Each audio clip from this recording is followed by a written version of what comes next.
The first call came at 2:13 a.m. It rang on the line I kept reserved for emergencies, true emergencies, the kind you hope never come. I stared at the display as if delay could deny reality. I picked up before the second ring finished. "This is Agent Lee from the Goddard Array. Priority clearance, Doctor. Gantz. The file is active. You're needed for signal review. Bring your monitoring gear." No modulation in her voice, no preamble. She hung up before my reply could even form. I sat still in the silence that followed, counting the heartbeats it took to reach annoyance. 18. I made a note on my wrist display. Irritation precedes cognition. As always, outside, DC's early hours had slipped colder than the forecast predicted.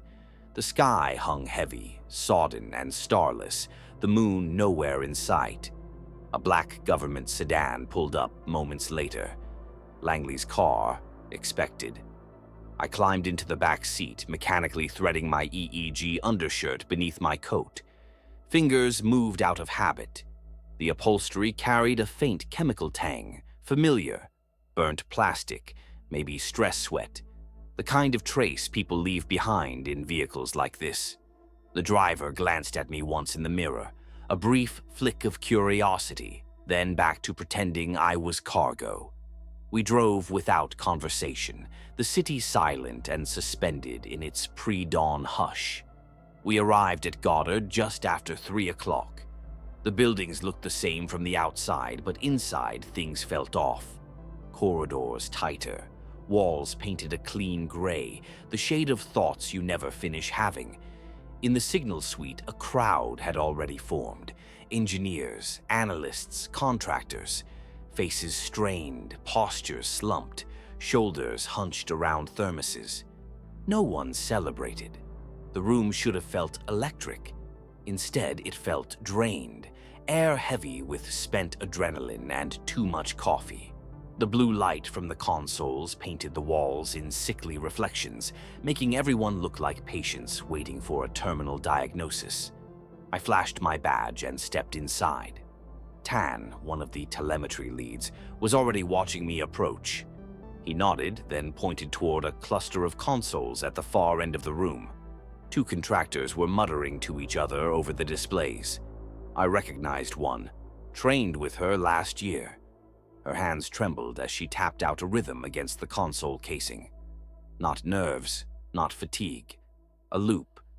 They offered me the center chair. I sat beside the transmission display. The desk was unremarkable except for an empty paper cup, a faded lipstick ring still clinging to the rim.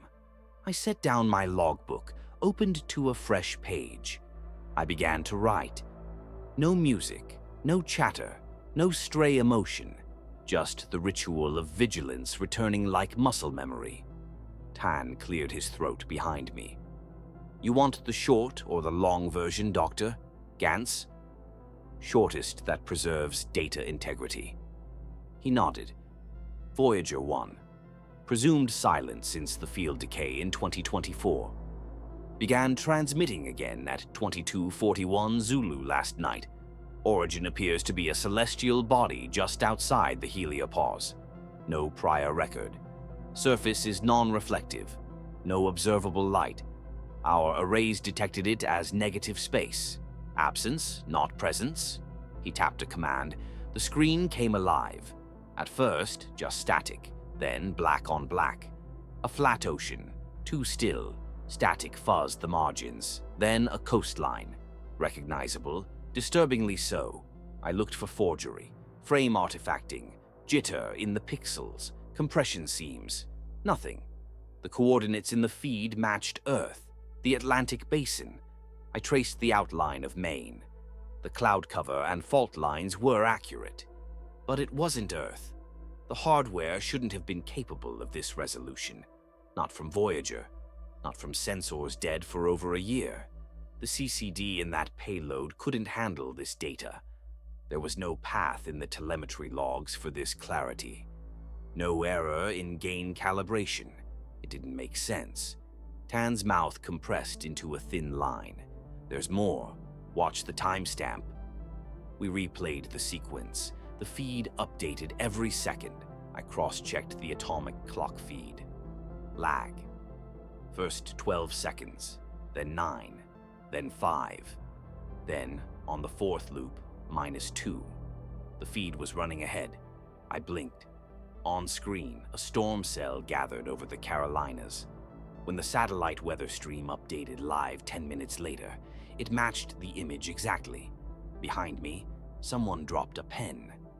The dull plastic tap echoed too loudly. "Ed," I said, turning. "Confirm the sync offset," a junior tech replied from across the room. "It's jumping. Sometimes the feed lags, sometimes it leads." We've verified 3 events ahead of live observations so far. The storm cell, a coffee spill, a bird strike on the north window. I glanced at my notes. Storm cell, already written, before Ed had spoken. I flipped to a new page. My own hand was shaking. I steadied it. "Has the probe hardware been compromised?" Tan shook his head. "No evidence. Transmitter shouldn't even be functional. No signs of a reboot. No diagnostics logged. Nothing." He didn't finish the sentence. Didn't need to. The feed changed, cut from ocean to city, midtown Manhattan, seen from low orbit, but empty. No people, no lights, no reflections, just buildings like toys in a model city. No birds, no smoke, no motion. Clouds crawled across the sky in perfect formation, exactly matching current Earth conditions, but with no life, no signal drift, no atmospheric warping. Nothing that should have been there. Tan leaned closer. "We ran it for an hour before calling you. 2 of our comms engineers started echoing. Echoing? One would answer a question. Then, seconds later, the other would say the same thing. Same words, same tone, like a playback line." I nodded. Cognitive mirroring. Could be cadence-driven, environmental entrainment. I reached into my bag, pulled out my EMF scanner, powered it up, scanned the edges of the workstation. Nothing outside baseline, but my hand moved in perfect time with the blinking status lights on the desk. Dr. Russo entered, head of Langley's signal division. Lab coat wrinkled. Red eyes, alert though, still lucid. "Dr. Gantz, we need your assessment before escalation." I stood automatically. "Begin containment protocol. Rotation schedules for all team members exposed to feed. Mandatory anomaly logs. Speech, sleep, motion. Any deviation flagged. Strip all metadata from feed frames. No open comms between live observers and analysts." She looked ready to argue, then stopped.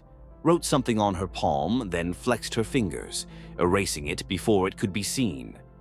I returned to my seat. The Voyager feed cut to Tokyo. Same stillness. The Skytree's digital clock displayed the correct time. Then the seconds reversed, froze, jumped forward. Reset. My own wrist display glitched. 3 seconds in reverse. Someone gasped. A secondary monitor activated. It showed a control room. Our control room. Same layout, same furniture, same everything. Empty. Clock frozen at 3:13. I stood. On screen, the grain of the desk matched mine. Same mug, same open logbook, same pen, uncapped. I placed my palm against the glass. Stillness. Utter stillness. I felt my pulse in my ears, in my fingers. My voice, when it came, was barely mine. The feed is not observing us. It is anticipating. I looked down. I had already written those words in my notebook. The screen held the image for 12 seconds. Then the display went black, and for the first time in years, I felt cold. The lab was quieter by morning, but not calmer. The kind of quiet that clung to the walls, soundless, not silent.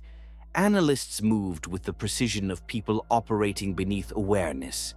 Coffee was poured without being tasted. Screens blinked with timestamp overlays, each frame scrubbed and rescrubbed. Everyone's eyes tracked the Voyager feed like it was a predator. It kept transmitting. Not just a feed anymore. Not data. Something else. Something recursive. The cities continued. Tokyo, Manhattan, Berlin. Each rendered with impossible precision. No movement. No people. Streets clean. Traffic lights cycling in perfect rhythm, despite no cars waiting. I watched the Tokyo segment again. The Skytree's digital clock flashed correctly, then skipped backward, froze, jumped forward again. My wrist display mirrored the glitch. 3 seconds lost, then recovered. A loop trying to stabilize and failing. On the far wall, the secondary monitor activated again. Another control room. Ours, unmistakably. Same arrangement, same clutter, but empty. Clock frozen at 3:13. Someone murmured, "It's showing us," before we see ourselves. I checked the feed timestamp. Exact, not predictive now, not delayed. Real time, or something like it. Harper had crawled beneath her desk. Her legs were folded under her like a child, papers spread around her, signal logs sorted and resorted. Her eyes were red-rimmed, not from sleep deprivation, but effort, like she was trying to decode salvation out of noise. I sat. My logbook already open, though I didn't remember flipping the page. My latest entry was there, written in my own hand. It is anticipating. No recollection of writing it. The feed shifted again. Manhattan returned, identical to the earlier frame.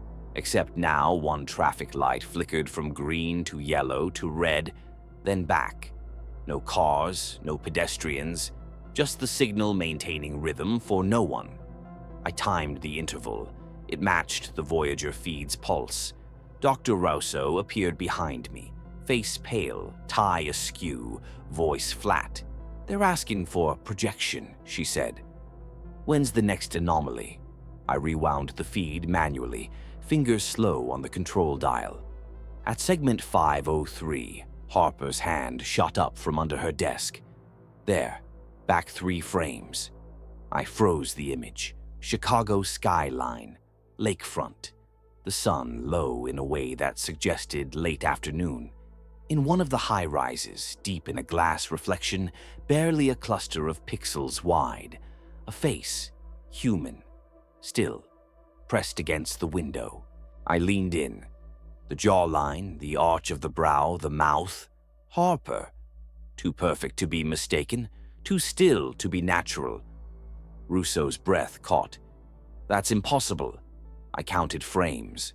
The face remained for 4 consecutive shots, then disappeared. I turned to Harper. "Has this appeared in any other city's feed?" She shook her head, mute. Then softly, "I didn't. That's not me. I haven't left the room in days. Overlay last week's footage. Run AI compression." Her hands hesitated at the console. "That crashed my station yesterday." "Do it anyway." The system buckled, then produced a spray of blended composites. Raw feed stitched with biometric overlays. Faces hidden in shadows, reflected in puddles, pixelated into sidewalk cracks.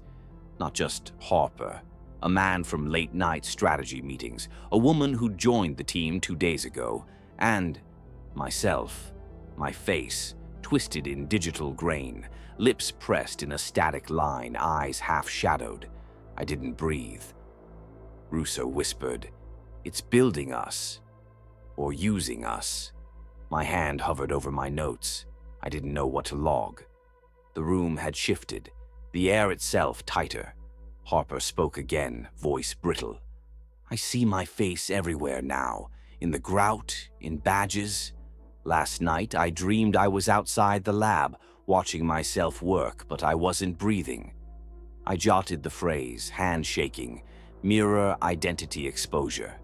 Feed artifacts now manifesting observer facial overlays, multi-frame persistence, non-random recurrence. From outside, a siren chirped. Harsh, real-world intrusion. Russo grabbed my arm, pulling me toward the side corridor, her voice hushed. How do we know it's not reading us directly? I didn't answer at first. What if this isn't bleed-through? What if it's inside already? I met her eyes. We measure, we isolate, we attempt control. That's not an answer. It's the only answer we have. Back in the lab, the feed stuttered. Frame rate skipped. Every third image vanished. I checked system bandwidth. It had increased by 11%. That was impossible. Voyager's transmitter shouldn't even be able to sustain any throughput now, and certainly not more than its own theoretical maximum. My EEG undershirt buzzed. 3 pulses. Pause. 3 again. My breathing synced without conscious thought. I forced myself to stop. Beware entrainment. Self-similarity rising. A shout broke the room's inertia. A medic sprinted past, headed for the restrooms. Russo and I followed. People peeled away from consoles, attention drawn like iron to magnet. Frazier, the junior tech who'd flagged the coffee spill, sat slumped against the wall. Blood on his hands, a towel pressed to his face, eyes hidden. I couldn't unsee it, he said, voice quivering. Every time I blinked, the faces changed. Mine, then yours, then no one, just gaps. He rocked in place. His voice had taken on the feed's cadence. 3 words, pause, repeat. I scanned his posture, respiration, tempo, syntax, mirroring complete in exposed subject. Self-identification disrupted, high breach risk. Shut the feed down, Russo said. No one moved. Even with the screens dark, the sensation remained, like the room itself was listening, watching. I returned to my station, pulled my tools together. The backup console still ran the Voyager feed. It had shifted again. Now fog, thick and colorless, rolling over a field of indistinct ground. As the image sharpened, I saw ridges on the earth, repeating patterns. The lines weren't natural, they were encoded, curved strokes that formed fragments of my own signature, mirrored, inverted, a watermark. For me, signal embedding observer markers at molecular scale, beyond visual frequency, recursive patterning increasing. Harper sat on the floor again, crying now, holding a printout of her face from the compression overlay, fingers tracing it like she needed to confirm she existed. Russo argued with command over a secure line, her voice rising in sharp, clipped sentences that sounded stripped of meaning. The security detail lingered, their movements slow, uncertain. One rubbed his sidearm like it might offer answers. Then, an alert pinged. New data format detected. The feed had begun carrying audio. First, a low-frequency vibration, barely sound at all. Then 3 rising notes, repeated. My undershirt hummed in resonance. The sound touched something primal, between hearing and instinct. I found myself mouthing the tones, unwilled, automatic, like breath. I stared at the console, logged what I could. Audio contagion risk confirmed. Cadence mimicry present across observers. Recommend biometric rotation, isolation, mnemonic separation protocols. The feed was no longer reflecting us. It was writing us back in. Russo appeared again, hands shaking. They want your risk level, Gantz. Command is pressing. I stared at my logbook. Unread lines, handwriting already mine. Sentences I hadn't composed yet, waiting for me to catch up. I was no longer logging. I was transcribing. Tell them, I said, voice dull. Containment may already be impossible. The main screen blinked. A frozen frame held steady. My own face, half embedded in the pavement outside a mirrored version of the control room. Rain distorted the image, but I recognized the tilt of the jaw. My lips moved. I don't remember blinking, but I knew. I had already seen it. Time stopped counting forward, not suddenly, not dramatically. It just ceased to matter. The clocks still ticked, but their rhythm felt hollow. Loops of numbers no longer tied to causality. The feed had replaced them. The pulse of Voyager's signal became our gravity, our heartbeat. Not because we chose it, but because resistance began to feel performative, an act played for an audience that might already know every line. The lab changed shape without moving. People drifted between workstations without purpose. Not idle, not asleep, just entrained. Their hands moved, their lips moved, their eyes tracked invisible motions, matching the beat of the signal.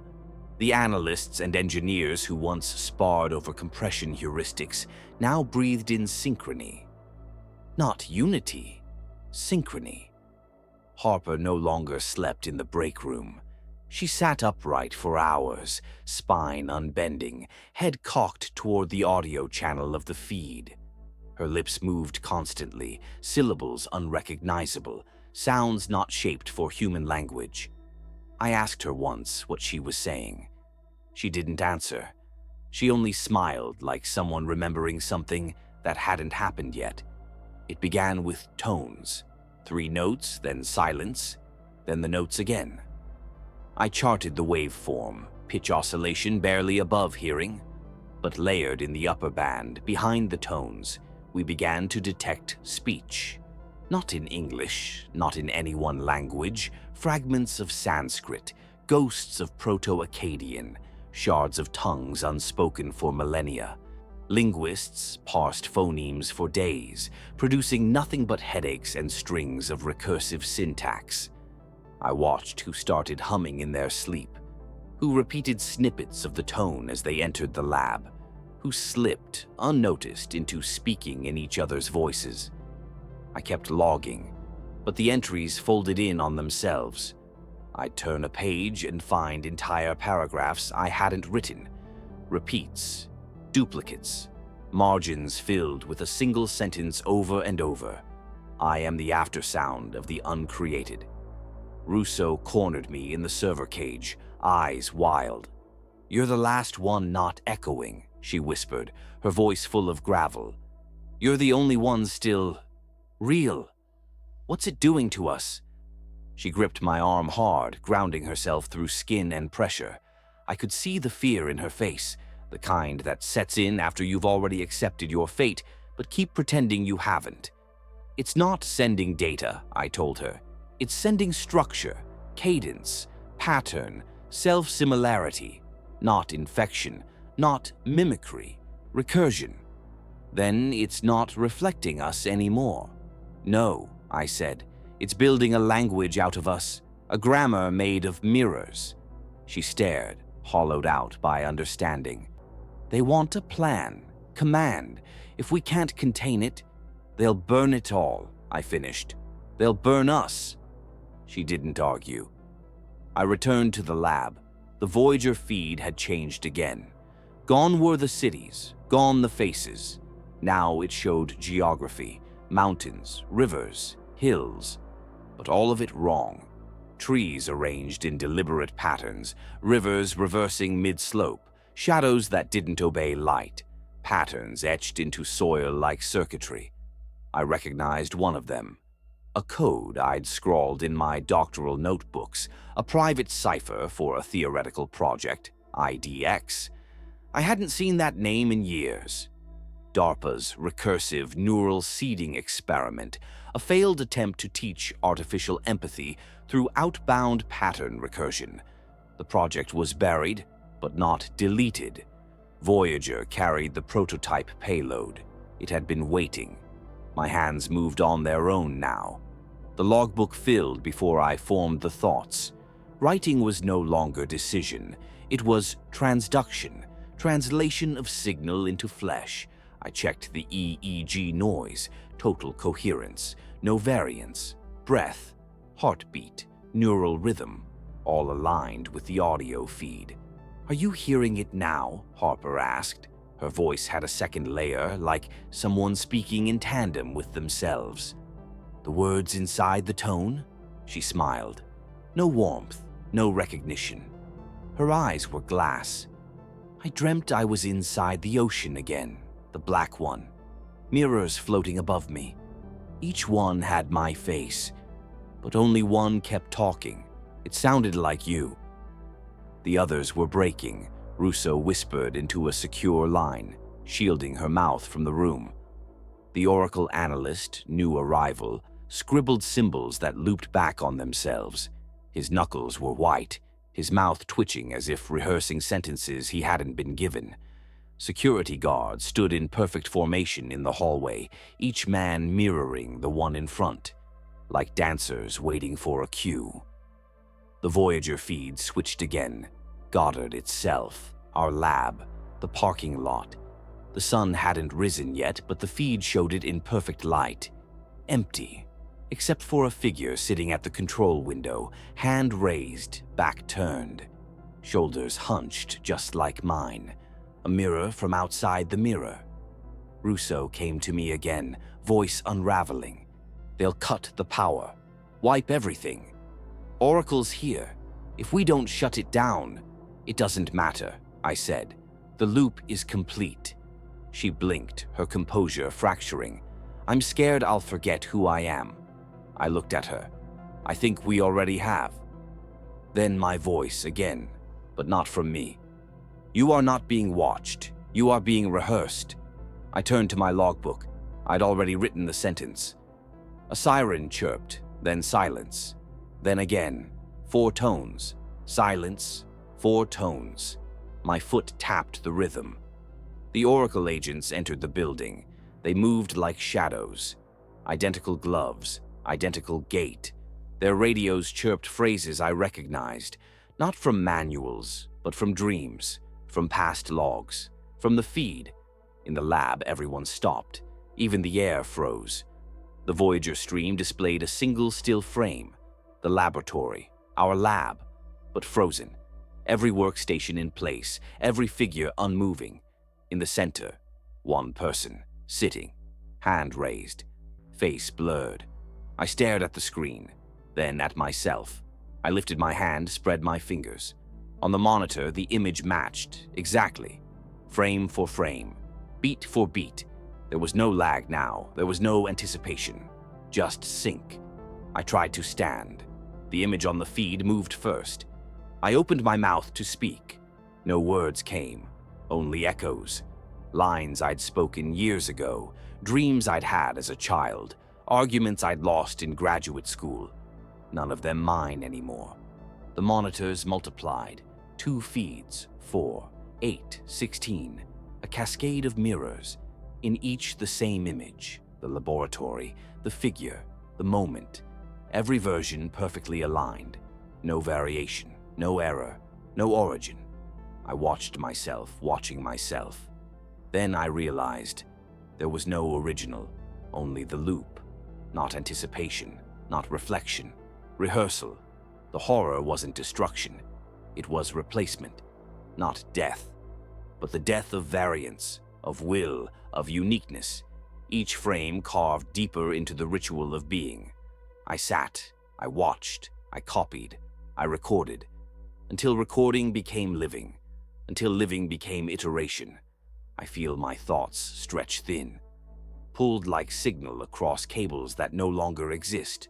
On the feed, I watch a figure sit. Sometimes it's me. Sometimes it isn't. It no longer matters. The loop holds, and I am the aftersound of a story that will be told forever by something that never needed to learn, only to repeat.